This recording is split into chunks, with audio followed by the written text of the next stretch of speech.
Hello! Welcome to a video I wasn't entirely sure if I was actually going to make, because this could be really long, unless I am as rapid as I would like to be with it.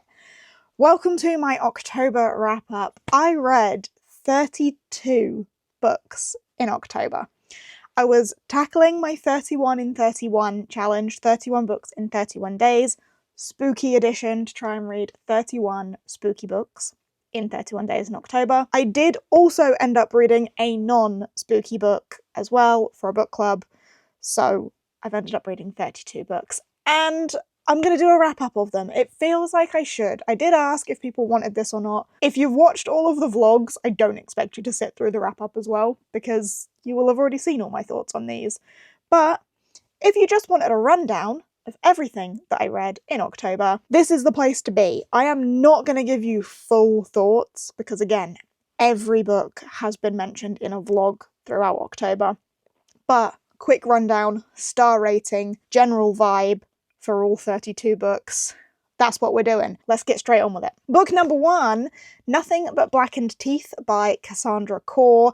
This was a little diddly one to start with, and since reading this I have seen many people say it's the worst book they ever read. I gave it 2.5 stars. It wasn't the worst book I've ever read, but it was definitely a bit of a bizarre vibe. Some of the writing felt really jarring, like at times it was like kind of casual, and then it would just say something really weird, and then there would be some like spooky atmosphere building and it would just snap to be something else a little bit weird. Dialogue, bit weird. 2.5 stars. Not the worst thing I ever read, but would I recommend it? Probably not. Book number 2, My Throat an Open Grave by Tori Bovolino. My first Tori Bovolino book, and definitely not my last. I have found an author that I quite enjoy in Tori Bovolino.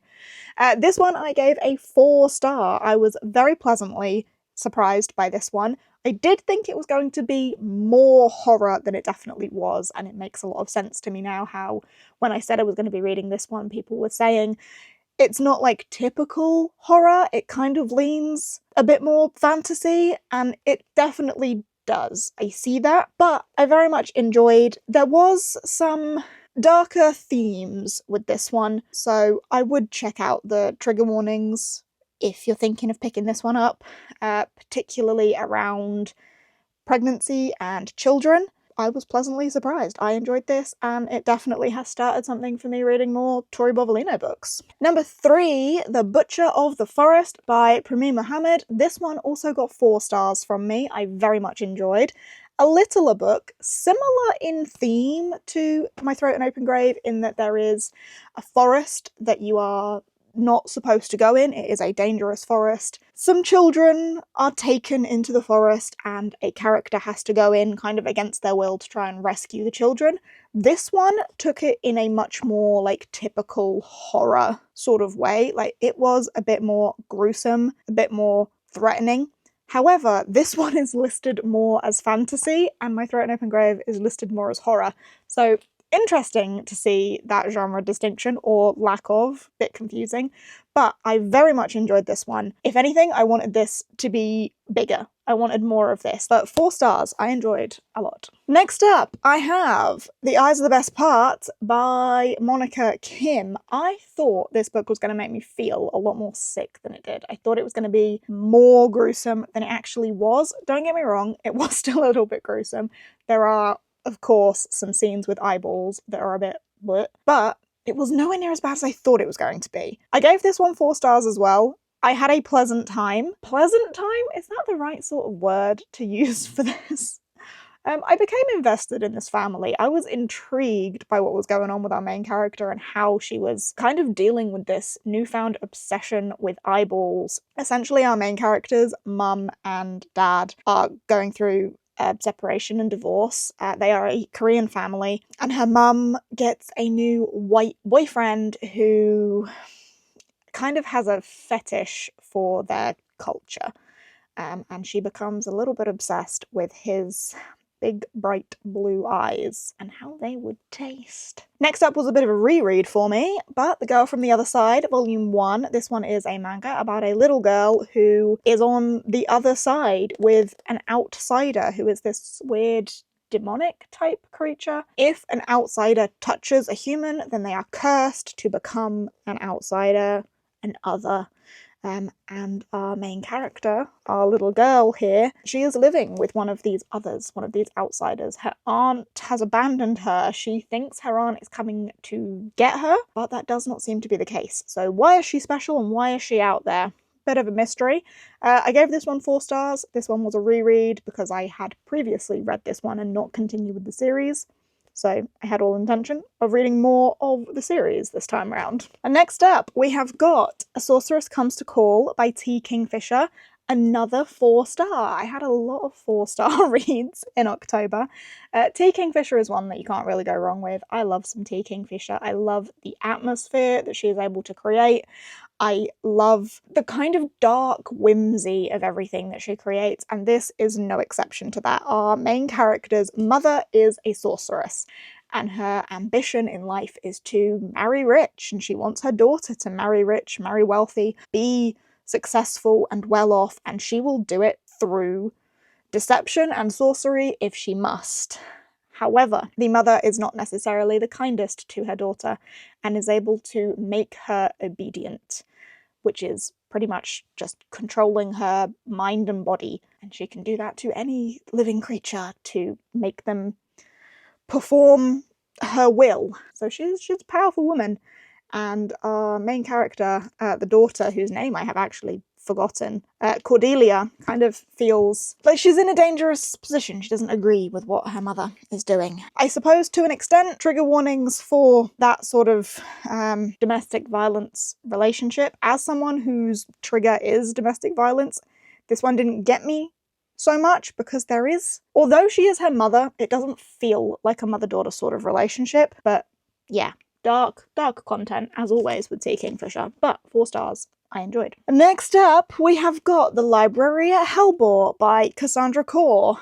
Another Cassandra Khor book. Clearly, Nothing But Black and Teeth did not put me off.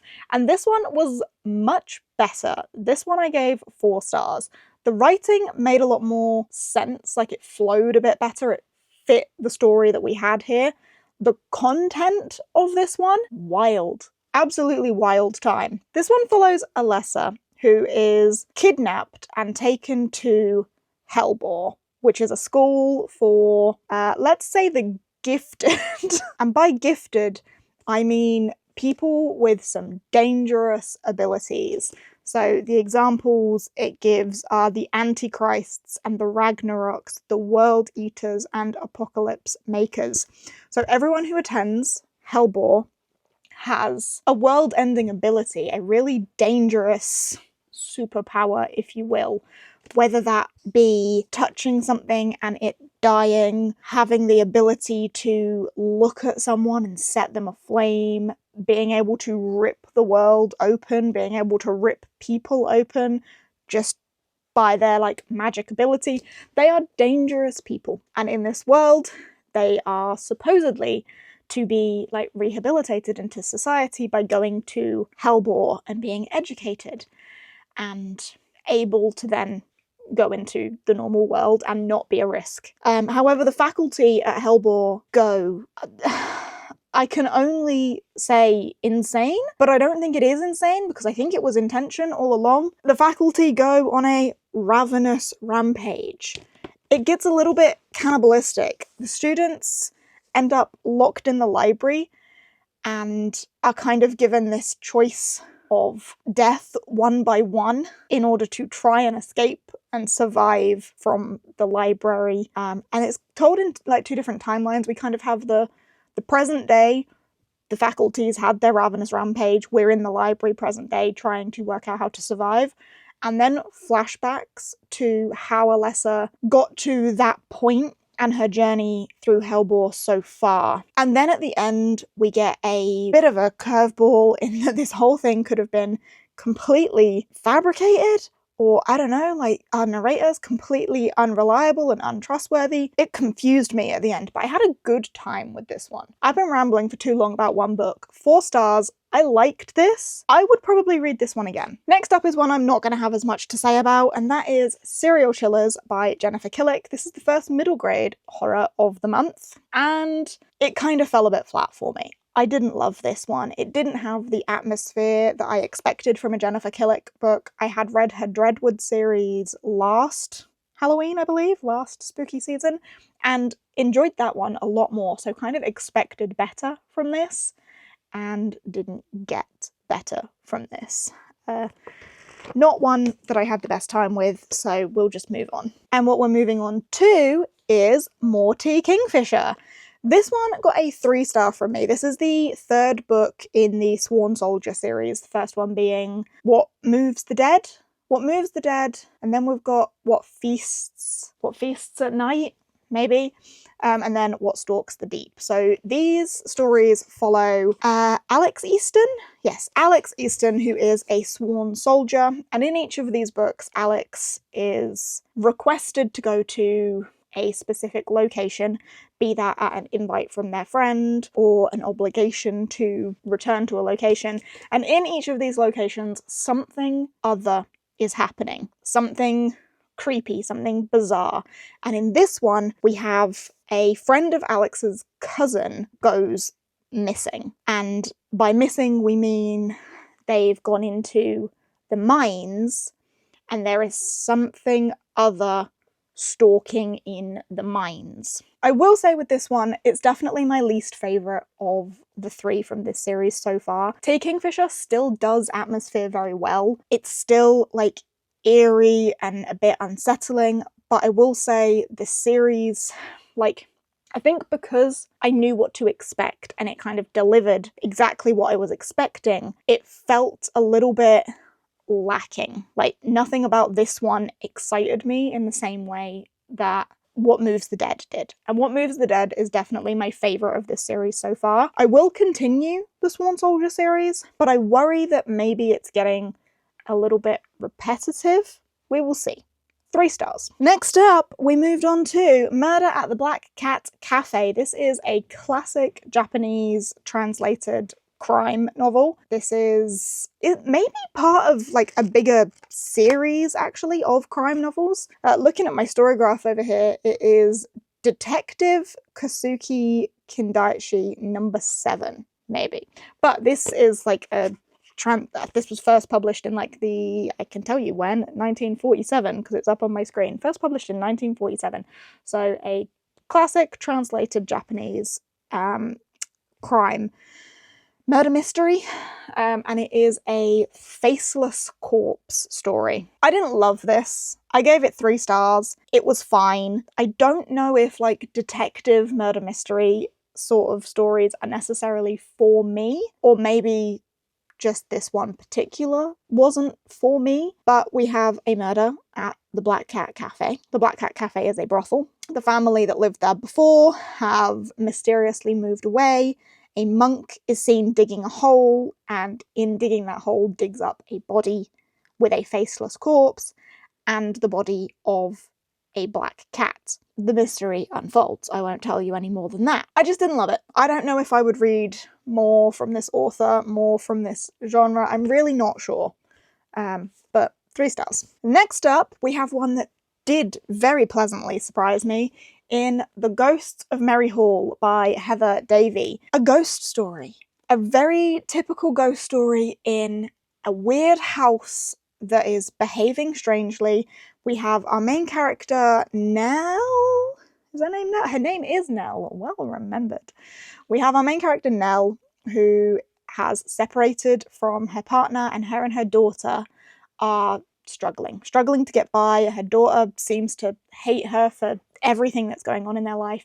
They are in a difficult situation. Nell is struggling for money, struggling for work, and finds a guy who offers her to rent Merry Hall. It's kind of like a housekeepery sort of deal. He doesn't want to live there, but he owns it. He says to her that she can stay there, like really cheap rent, look after the house, do whatever she wants. So Her and her daughter move into Merry Hall. Merry Hall is haunted, believe it or not.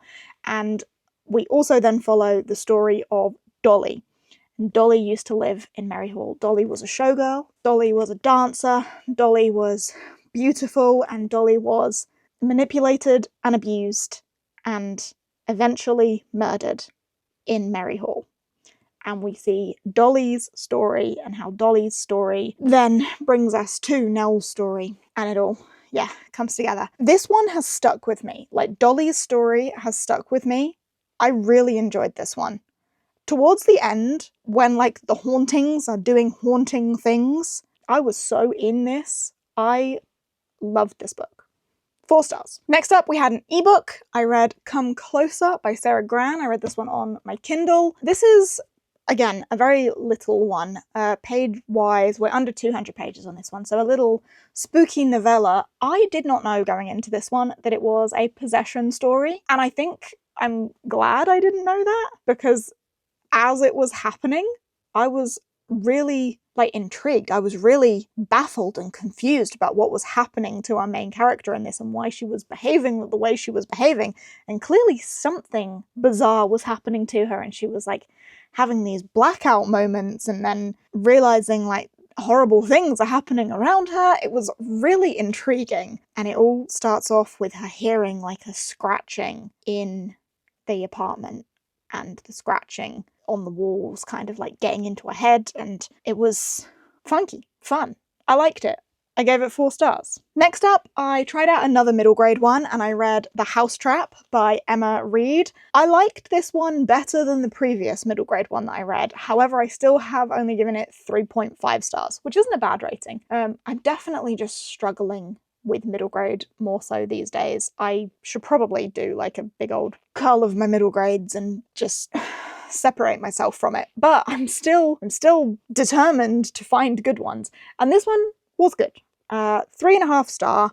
This one follows a group of kids who are playing football near a forest, and there's a forest again that they're not supposed to go into. Always a forest, isn't it? And one of the younger kids runs off into the forest, and then the others go to follow her to take her, like, back out of the forest and tell her that she shouldn't have done that.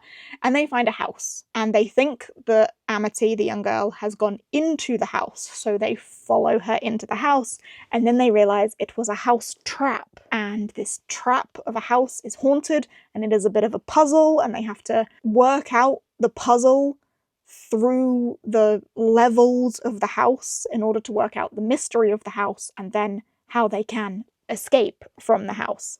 I liked it. It was kind of logical, magical, haunted, but still had some sort of logic to it. I liked all of those elements together. I think it layered quite nicely. I will say I don't think any of the characters in this one were particularly memorable, but I liked the approach to the house and the haunting, but also the, like, mad scientist sort of story behind how the house came to be. It was fun. I've got no idea what number we're on at this point. But next up, I read my next Tori Bovolino in Not Good for Maidens.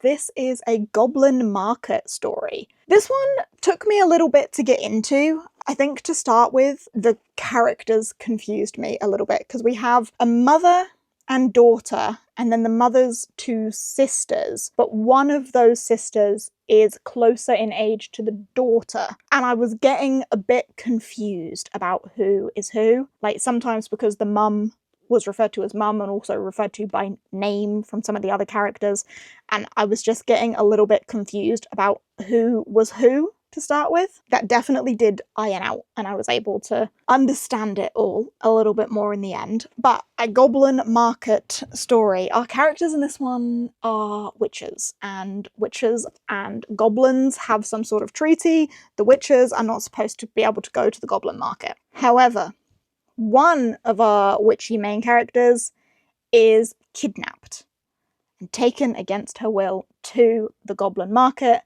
which then means that our main character feels they are given no choice but to investigate the dark, twisty, treacherous lands of the Goblin Market for herself in order to save her aunt. So it's the daughter going to save the youngest of the aunts. And as we've got that story of those pair, we also have a previous time with the other two sisters and a previous encounter with the goblin market. And I'm going to leave it at that. I enjoyed this one once I got my head around who was who, because that really did confuse me to start with. Then I enjoyed this one. Oh, I should also say, to start with, our main character doesn't even know that magic is a thing, doesn't know that a family of witches, doesn't know that goblins exist. I like this one a lot. I have come to enjoy Tori Bovolino, and I am excited to continue reading more from Tori Bovolino. Next up, I read Starling House by Alex E. Harrow. I was a little bit apprehensive about this one because I have read from Alex E. Harrow before something that I have loved and something that I have DNF'd, so I wasn't really sure where I was going to land on this one, but I liked it. I like it when the house and the setting is the creepy element of a creepy story, and that is exactly what Starling House is here. Again, we have a main character who is struggling, down on their luck, wants to be able to provide for her younger brother, is struggling for money and work, until they stumble upon Starling House. Or Starling House always has had a reputation. She's always been aware of it. She's in fact been drawn to it, and in being drawn to it, she finds herself in a position again where she's offered a job as a housekeeper for Starling House, a cleaner. And in spending time at Starling House, she comes to uncover some of the secrets of it and grow closer to the brooding man of the house, Arthur, the brooding heir of Starling House, who they make a point of saying is an ugly man. He is not an attractive brooding heir, he's an ugly man. But Opal, our main character, is drawn to the house, drawn to him, drawn to the mysteries, and how she is somehow connected to it and its dark secrets. I enjoyed this one. 4 stars. Next up, we have, I think, my favourite book of the month. Yeah, I'm gonna call it my favourite book of the month. But we have got Guillotine by Delilah Dawson. This is little, and this packed a punch.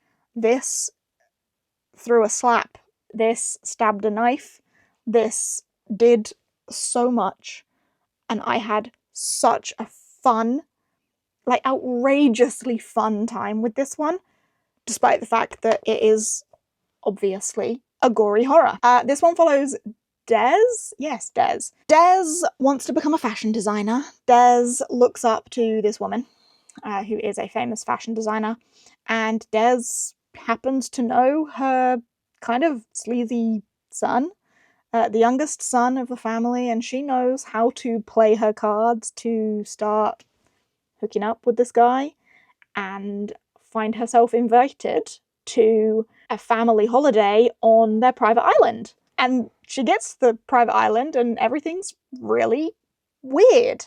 Really weird. And I don't want to say any more than that. I do think if you're going to pick up Guillotine, do not read the second part of the blurb. Do not read the last part of it. You can read up to the once all the family members are on the island and the ferry has departed, things take a dark turn. Don't read the last sentence, because I think not knowing what that dark turn is made this so enjoyable. This is brutal. This is murderous and brutal, and you find yourself rooting for the bad guy. Because are they really the bad guy?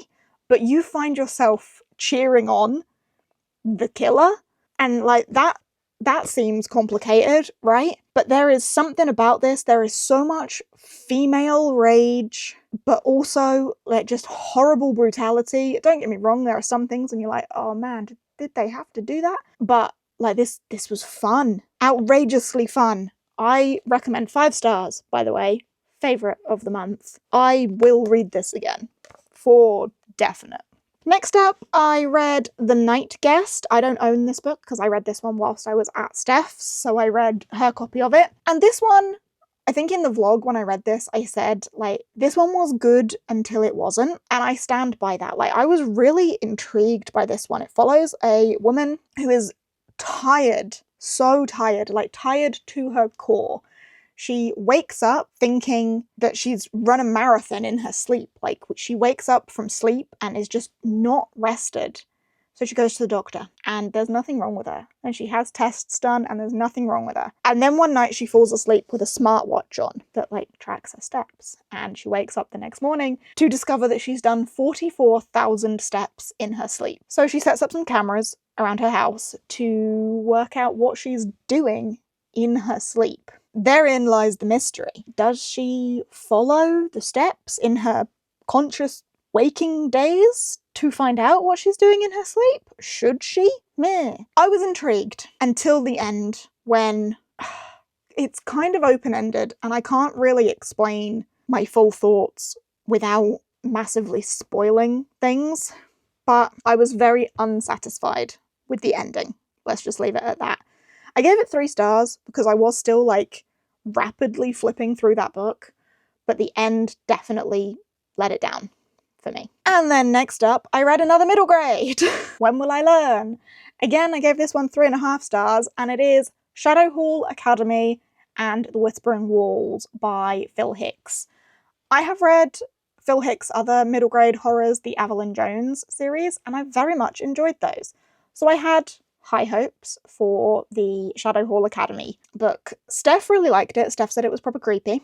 This one follows, I cannot remember the name of any of the characters. Follows a new girl to Shadow Hall Academy. She's a new girl. She gets put in with her new roommates at this boarding school, and they tell her that it's haunted and there's a ghost in the walls. The ghost is Mary. Something Mary lives in the walls and is super creepy.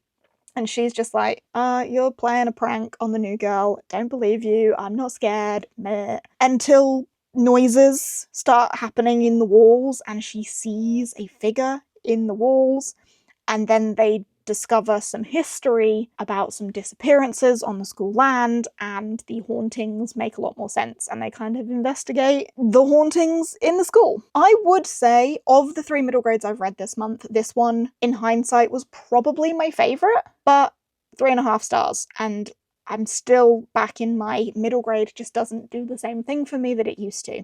Maybe what I need to do is reread some of my old favourite middle grades and see if they hold up for me at all, or just, as I say, do a bunch of culling. And then we move on to another book that I don't own because I read it at Steph's, and that is A House at the Bottom of a Lake by Josh Malerman. I gave this one 3.5 stars as well. And similar situation in this was good until it wasn't at the very end. Like, literally, with this one, it was the very end, like the very last thing that happened that had me like, oh, I just wish that hadn't happened. Like, probably would have been a higher rating if that hadn't happened. Probably only like a 4 star. But because the very end happened, I deducted it down to a 3.5. Anyway, this one follows young love. Our 2 main characters go out on a first date and they go canoeing in a lake. And they go from one of the very pretty, picturesque lakes across to another nice lake, and then they see like a little way through to a third lake, which is definitely less pretty, but somehow they're drawn to this third lake, and when they're in the middle of the third lake, they look down and they see there is a house at the bottom of the lake. And they become a little bit obsessed with it. It becomes like their place to be. It becomes their little haven where they play house together. They're drawn to it. They constantly go back to it. It's their little secret. They get scuba equipment and go down and investigate the house. But just because the house is at the bottom of the lake and the lights are not on, does not mean that nobody is home, because something is lurking in a house at the bottom of the lake. And like gradually the atmosphere builds and the house becomes a little bit more creepy. And then the thing at the end happens that I'm not going to say what, but man, 3.5 star. Next up, I read A Blood as Bright as the Moon by Andrea Morster-Blaney. I gave this one 2.5 stars. Remember the last book I gave 2.5 stars being Nothing But Black and Teeth? We're there. I didn't like this book. And I think the more I think back on this book, the more I acknowledge that I really didn't like it. This book is told in 3 parts, and what we are told on the blurb is pretty much the first part of this book. Our main character Ambrose is a vampire. Vampires are real, vampires exist. Vampires are depressed. And there is a vampire cult and a vampire cult leader, and the cult leader from the vampire cult that Ambrose is kind of a part of wants to build wings and fly to the moon, because on the moon there is a castle with the vampire king. Earth is not a kind place for vampires. Humanity is not the right company for vampires. They need to build wings, fly to the moon to build this like haven for the vampires. But Ambrose's attitude towards that isn't quite the same as his fellow cult members, because he doesn't hate humanity. He's made some decent relationships. He's not as desperate to escape. And then part 2 becomes really gross and weird and uncomfortable, and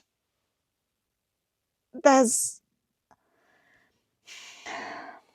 lots of like experimentation and like strapping a body down and doing horrible things to it whilst it is still conscious and awake, like stabbing a stake through its heart, but that's not gonna kill it, chopping off nipples, peeling back skin, getting into the brain of a conscious, living, strapped down being.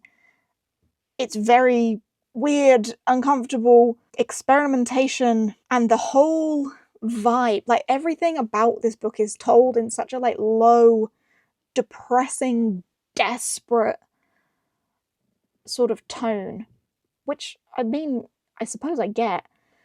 And then we head into Act 3 of the book, which is much more of a revenge and recovery sort of story. So we definitely have a story in 3 parts. We have a very clear beginning, middle, and end, but I did not like this. If I wasn't, I was driving when I was listening to the audiobook of this. I was on my way back from Steph's. I had the audiobook on in the car, and I knew that by the time I would get home, I would have the audiobook finished. And I think at the point where someone's nipple is chopped off, if I was physically reading, I think I would have DNF'd at that point, in all honesty. But I persevered, and I finished it, but I did not like it. And I don't think I would recommend it. So, 2.5 stars. The next thing I then finished was the non-spooky book, so the one I'm not counting towards my 31 in 31, and that is Spark of the Divine by Louise Holland.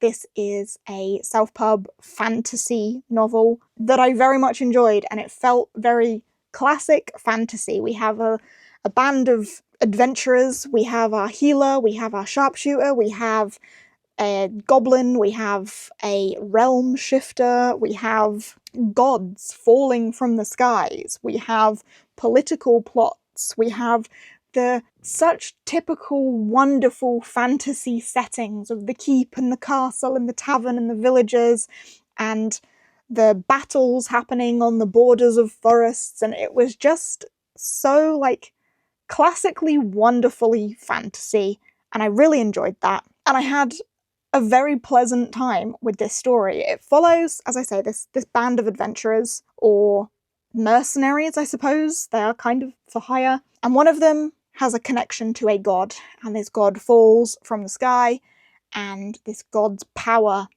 seems to be stolen by the enemy. They go on a bit of a mission to return the god's power. It very negatively impacts the character who's got that connection to the god, because everything about her character that was her blessing, her divinity from this god, is kind of taken from her, and it's a bit of a rescue mission, rescuing the god, rescuing May's livelihood, as well as a bit of a romance in there as well. The romance, I think, is what pulled this down for me. I really didn't buy into the romantic plotline too much, but the setting and the plot I very much enjoyed. I've ended up giving it 4 stars, had a fabulous time, will continue that series. Back to the spooky stuff.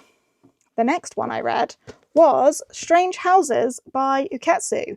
I read Strange Pictures earlier this year, very much enjoyed, and Same situation for Strange Houses. This one also got 4 stars from me. This one is about bizarre floor plans, as you can tell from the title. These floor plans are hiding secrets. Something is funky about these houses, and they are hiding a history in their floor plans. And our detective character in this is kind of working out what mysteries the houses are hiding and what had happened in there. And we have different floor plans from different houses. And in the same way that Strange Pictures did, Strange Houses does the same thing, where each floor plan is like its own story, but they all come together and it does form one bigger plot, one bigger mystery. And I love how at the end they actually take you through how it all sticks together and the full mystery. There is, however, something at the end of this one that makes it all feel a little bit more unreliable and a little bit more questionable, in that our narrator tells us that certain things are omitted from the story because they might not have been relevant, but what if they were? We'll never know. So that kind of threw us off at the end a little bit there, but I really enjoyed the way that these stories are told, and I'm very much excited for Strange Buildings whenever that one is going to be published. Just coming soon, Strange Buildings. I will continue to read these books. Following on from that, we have The Invocations by Crystal Sutherland. I, earlier this year, read House of Hollow? Yeah, House of Hollow by Crystal Sutherland, and was pleasantly surprised by that one, so picked up The Invocations as well. Or I say picked up, I didn't pick up, Sophie picked up for me. Thank you very much, Sophie. Yeah, The Invocations. This one follows 3 girls,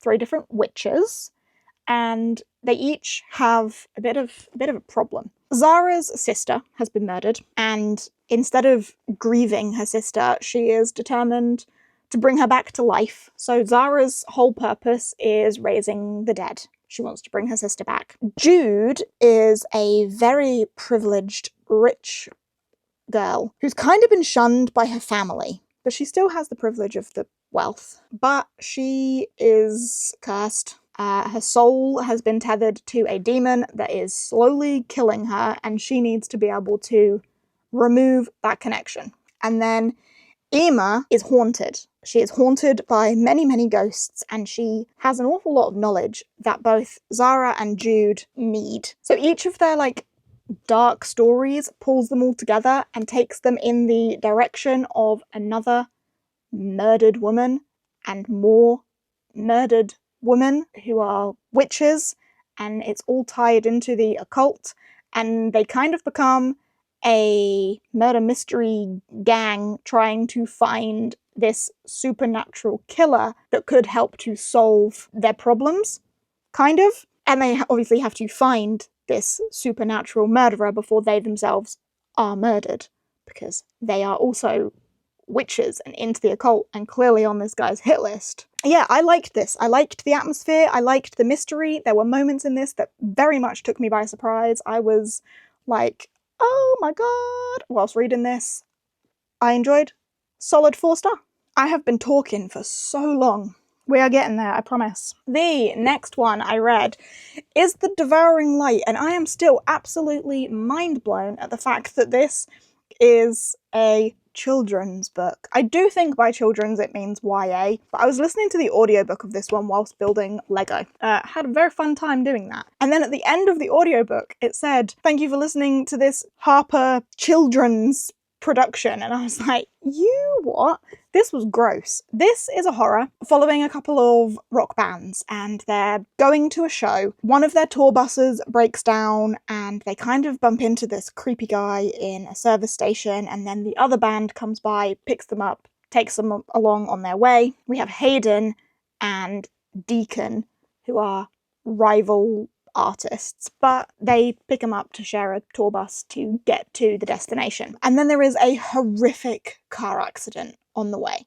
They have a horrid accident that does leave them in a very horrible situation. And in the distance there is a house with a light, and they kind of think like, okay, we can get to the house, we can get help, we can kind of stay there until help comes and we're rescued and it'll be fine. They go to the house. The house, again, it's one of those ones where the house is the creepy thing. The house has been waiting for them. The house lured them in, and when they're in the house, they fairly quickly realize that help is not coming, and this house is not a safe place for them to be. But the house promises Hayden that it can make all of her dreams come true. The house knows her desires, knows her want for fame and fortune in the music industry, and knows of her rivalry with Deacon and how she wants to, like, be bigger and better than his band. And the house promises that it can deliver those things to her if she complies. The bodies start piling up and the leeches come out to play. This whole house is seemingly surrounded by this, like, marshy bogland with leeches in the waters, and I never want to think about leeches ever again after reading this book. This was gross, but so good and so compelling, and I was so hooked. I gave this one 4.5 stars. This would have been my third favourite book of the month. It's in my top 3, for sure. Next up, I read Heads Will Roll by... Oh, my lights have gone off. That's how long I've been sat here. I didn't realise that my lights had gone off. Shall I turn them back on? How long had they been off for? I kid you not, I've been talking for an hour. This clip is an hour long so far. Anyway, next I read Heads Will Roll by Josh Winning. This is a slasher. This was kind of an experimentation read for me. I wasn't sure if a slasher could be something for me. I picked it up kind of on Steph's recommendation. She said it could be a good one to try to see if slashers were for me. And I think the answer to that has to be no. I gave this one 3 star. It wasn't bad. It was by no means a bad book. But I think for me personally, and my taste in horror as it develops, as I learn more about it, I need something other. I need something otherworldly. I need something haunting. I need something supernatural. I need something speculative. I need something other. Because it feels weird to say this about, you know, a killer in the woods, but it was just too mundane for me. Like, I didn't particularly care. This one follows a young woman called Willow who was a TV star. She said something stupid online, she got cancelled, and she was getting death threats and stuff online, and she needs to escape reality, really. Like, her fiancé has left her, her friends have all disowned her, so she needs to escape reality. So she goes to Camp Castaway, which is like a summer camp for adults. And then, you know, there's a killer. Heads will roll at Camp Castaway. There is a killer cutting people's heads off. And I just kind of didn't care. Like, it was fine. I suppose it was fun enough. I didn't love it. 3 stars. Next up, I read The Hacienda by Isabel Cañas, and I liked this one a bit more. I gave this one 3.5 stars. Do I still agree with that? Yeah, I think I do. I was toying around between 3.5 and 4 star on this one because I did very much enjoy it, but I think it's one that's not going to stick with me for the longest time. But I did enjoy. This one follows Beatrice, yes, Beatrice, and she marries a wealthy man and moves to his estate, moves to his home. She kind of marries this man as a way to escape her life. Like, she's not in a very good position. She needs a bit of escape. So Rodolfo's... Is his name Rodolfo? Yes, Rodolfo. Rodolfo's estate and his home is kind of supposed to be like a safe haven for her. She's going to become lady of the house and things will look better and brighter for her. And she chooses to ignore the rumours of Rodolfo's first wife. So she moves into the house and then things get weird. The house, it literally says on the tagline, the house has ideas of its own. The house doesn't seem to want her to be there. The house behaves as if it has skeletons in the walls. There are weird things happening. Things that Beatrice cannot explain to other people, or when she tries to explain, it's like it wasn't there. Like, the house is playing with her and playing tricks on her and haunting her specifically. The house seems to not want her there. So Beatrice calls in the assistance of a priest to perform some sort of exorcism on this house to help her and get rid of the ghosts the ghost of Rodolfo's first wife, perhaps, from the halls of the house to give her some peace. And whilst Beatrice never married Rodolfo for love, passions between her and this priest feel like they could be a thing. There's something between them. There is something going on with this priest, and he endeavors to help her with whatever the house is doing. And then there's stuff that I can't tell you because that would then be spoilers for, like, you know, what the priest does and why that's important, but I can't tell you that. Again, I love it when the house is the creepy. And this house was alive. And I enjoyed. So 3.5 stars. But as I say, I don't think it's one that's gonna truly stick with me. Next up, we have the other book that is a contender for my favourite of the month, my other 5-star read. So my first one being Guillotine by Delilah Dawson, my other one being House of Idol by Delilah Dawson. I love Delilah Dawson's writing, it seems. I need to read more from her. I've obviously read Bloom before, now I've read Guillotine and House of Idol. I need to read more. It Will Only Hurt for a Moment and The Violence are other ones that she's done. Someone mentioned to me as well that Delilah Dawson's done middle grade. Maybe I should check those out. Anyway, this was weird. This was weird. Where Guillotine was like outrageously fun and violent and just addictive, this was uncomfortable and weird and unsettling and came off kind of cultish, but like everything could be justified and explained away, and it was bizarre. Our main character's name, Angelina, that's it, Angelina. She wants to be a musician, she wants to be an artist, and she kind of idolizes this band called Black Idol. She is requested to move to the House of Idol, which is like this artists' retreat run by the band Black Idol and their frontman Jesper?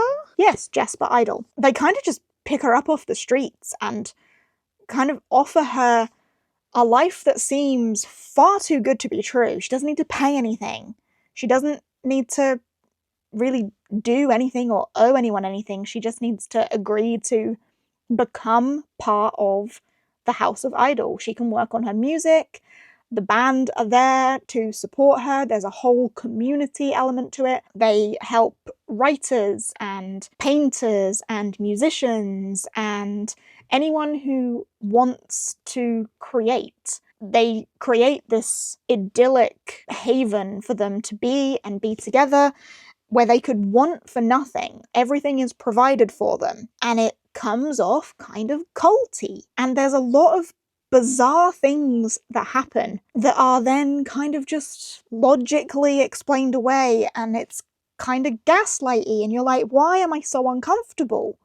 Everything about this makes me so uncomfortable, and it kind of eats away at you until you see it, until you see why it made you so uncomfortable, until you see the unicorn, and you will never think of unicorns in the same way. I can't stop thinking about this book. In the way that with Guillotine, I can't stop thinking about it because it was just outrageously fun and I had a great time. I can't stop thinking about House of Idol in the way that it has wormed its way into my brain and it's just kind of wriggling away in there. Like, it will never let me know peace again. That's how this book makes me feel. I will never think of unicorns the same way. I don't want to tell you too much more than that because I think everyone should read this. It's so good. It's so good. 5 stars. So good. Next up, I read Don't Let the Forest In by C.G. Drews.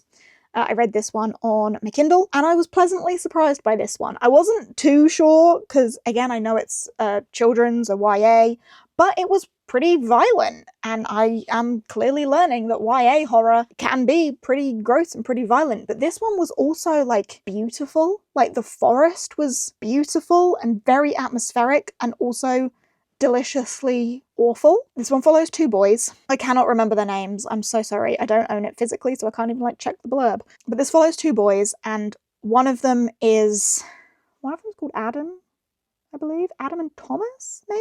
Don't ask me which one's which. One of them's, like, depressed. He's really low. There is a lot of concern about his well-being. Something happened in their previous school year, and he had a bit of a breakdown. He writes these stories that seem to help him, but they are a little bit concerning. And then his best friend, who he is also completely in love with, illustrates and draws them. And these drawings seem to be cursed to come to life, and they are horrific, monstrous things that are attacking the school, attacking the boys. The forest is coming to life through the boys' drawings, and they kind of have to fight back against the forest, and it's all tied back into the emotional damage that they both have. It was really well done. I very much enjoyed. That one did get 3.5 stars from me. It's one, again, I don't know if I'm gonna necessarily remember, and it's not gonna stick with me forever, but it was beautiful and I did enjoy. Next up, I then read the next volume of The Girl from the Other Side, so volume 2 of that. We are learning that our main character is something special. Shiva. Her name's Shiva. Of course it is. Yeah, she's still obviously with the outsiders, but now we've seen a little bit more of the other outsiders. There are other creatures out there, and they want something from Shiva. There is definitely something special about her and her soul. They want her for some reason. And humanity does not want her because she has been cursed. She is touched by the others and the outsiders. I still have no idea what is going on. Definitely didn't teach me a whole lot more than I already knew, but I'm intrigued, and I do hope to continue. This one got 3 stars. Next up, on my Kindle, I read My Big Fat Vampire Wedding. I read a vampire romance. I needed something to give me a little bit of a break. Not a reading break, because I'm still in a reading mood, but I just needed a little bit of a change of pace. So, My Big Fat Vampire Wedding, a romance story. Our main character is a vampire, and she discovers that in order to receive her inheritance from her very wealthy family, on her 125th birthday, she needs to be married. And her birthday is in 3 months. So she needs to find a fake boyfriend to become her fake fiancé, to become her fake husband, in order to get her inheritance from her family. Her family is very traditional. She is very not. So she finds a guy who's willing to help her. And of course, nothing is simple in a fake dating sort of situation. And they fall in love, but there's also a catch in that he can't know she's a vampire. So there's another layer of secrets to be had there. This was fun. It was fun, it was easy, it was exactly what I needed in terms of a bit of a palate cleanser. I have given it 4 stars, which I think is possibly a little bit generous, but at the time, it was just exactly what I needed it to be. So it is what it is. Next up, I read Hampton Heights by Dan Coy. And this one was weird. This is one where I don't know if I liked this or not. I'm not entirely sure. I gave it 3 stars. It follows a group of boys. There's 6 boys and their manager. They are all boys who have paper rounds. They deliver papers, and their manager asks them to help out one night in Hampton Heights trying to sell subscriptions to the newspaper. There is a promise of cash rewards and dinner at Burger King. The Burger King is very important to these boys. And then we discover that the neighborhood of Hampton Heights is weird, spooky weird. Each of the boys goes off in their own little pair. So there's 6 of them and they're all paired off. So we've then got kind of 3 different elements to this story. 3 different stories from that fateful night in Hampton Heights. And the manager's story as well. And each one of them encounters some sort of supernatural occurrence in Hampton Heights. We see werewolves, we see witches, we hear say of vampires, there's goblins, trolls, weird things going on in Hampton Heights. It is not a typical neighborhood. And then each of the stories is kind of told in a very different way. Our first couple of boys feels like we're going to get a bit of a deeper story with them. We are kind of learning about the differences in their background and how that will either strengthen their relationship or could be too different and they could never be friends. And then our second pair of boys, we kind of have a more fairy tale approach to that story, and it's a bit more gentle and loving and weird, and it's just told in such a different way.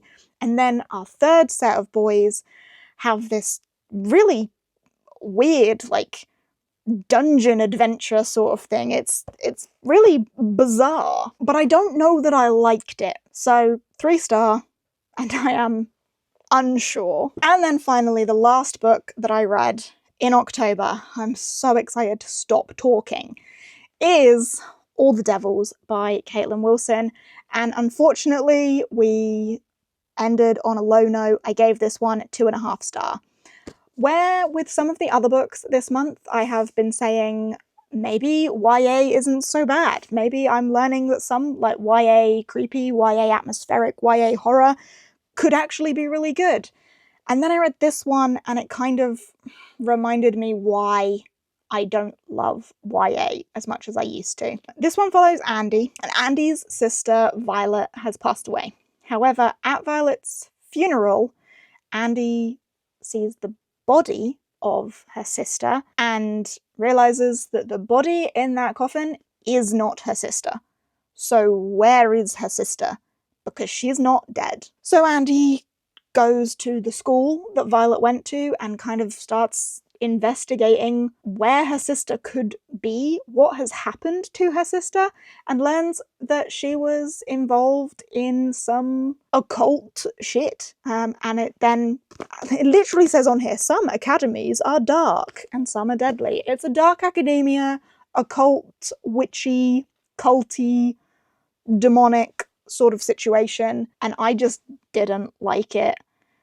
There's kind of this, like, group of elites in this school that treat our main character like dirt, and she's special for some reason, and some sort of power is drawn to her. There are some rituals and other, like, occult, witchy stuff going on, and there's secrets and demons and gods and stuff, and I just didn't like it. It just didn't hit for me. So 2.5 stars for that one. And I am done. They are the 32 books I read in October. I have been filming for 75 minutes. Hopefully I can edit this down to be so very much shorter. But thanks for listening to me ramble for however long this has been. Have you read any of those 32 books? And if not, have you now got piqued interest in any of them? Have I encouraged you to pick up any? Let me know. But yeah, I'm going to stop talking now because I'm very dry. But thanks for hanging out. Thanks for listening to me ramble. Hope it hasn't been too repetitive from all the vlogs. I will not read this much in November, and you will never see a wrap-up quite this long from me ever again. Okay, bye!